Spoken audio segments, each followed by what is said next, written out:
A community cut off tonight after a massive mudslide buries a neighborhood. And within the last few minutes, the death toll in Washington has jumped to 8. That number is expected to keep climbing. More than a dozen people are still missing. The wall of mud crashed down Saturday morning about 55 miles north of Seattle, and the impact still being felt a day later. It's just a big pile of mud and trees and sticks and stuff.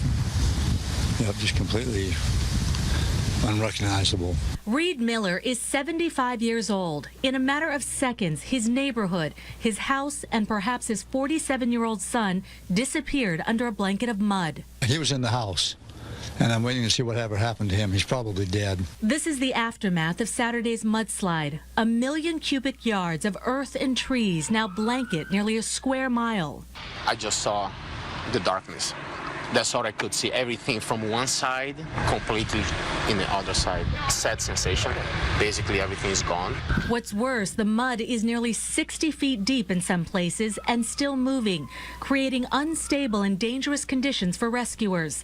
It's so bad, even though there were reports of people calling for help immediately after the slide, crews had to retreat. We didn't see or hear any signs of life out there today. So, that, of course, that's very disappointing to all the emergency responders that are here on the scene. The debris is also causing a second danger. It's blocking part of the river, creating a new flooding threat.